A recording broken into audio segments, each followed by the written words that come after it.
د ملګرو ملتونو په ټولنه کې په یوه مهمه غونډه کې روسي استازي د اوسنۍ افغان واکمنۍ پر ننګه ټولو ګډونوالو ته مهمې څرګندونې کړې دي.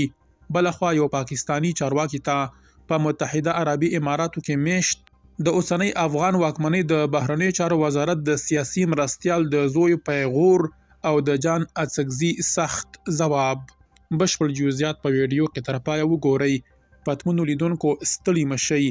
جان اڅکزي ته د یو افغان د پیغور خبر لرو، خو پیل په ملګرو ملتونو کې د روسي استازي پر څرګندونو کوو. په ملګرو ملتونو کې روسي استازي ویلي افغانستان پاشل شوی نه دی. اوسنۍ افغان واکمني د کورنیو ستونزو د هواري او سیمه ایزو همکاریو د پراخولو هڅې کوي، خو نړیوال ملاتړ ورته اړین دی.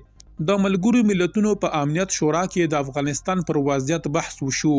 د روسیې استازي له اوسنۍ افغان واکمنۍ سره د نړیوالې ټولنې پر مثبت تعامل ټینګار وکړ او وی ویل چې افغانستان پاشل شوی نه دی او افغان واکمني د داخلي ستونزو د حل او سیمه ایزو همکاریو د پراخولو هڅې کوي، خو نړیوال ملاتړ ورته مهم دی.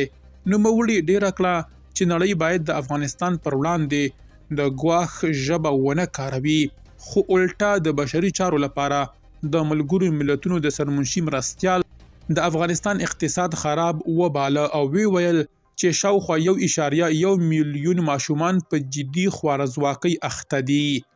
په متحده عربي اماراتو کې میشت د اوسنۍ افغان واکمنۍ د بهرنیو چارو وزارت د سیاسي مرستیال زوی عبدالله ستانکزي پاکستان ته لیکلي که 15 تنه د ابدالي اتلان مو درخوشې کړل نو د هندي سمندر په غاړه کې به هم خلاص نشئ.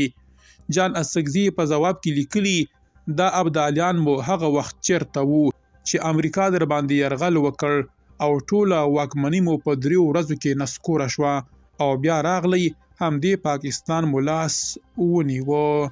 درنو لیدونکو له ملتیا مو مننه.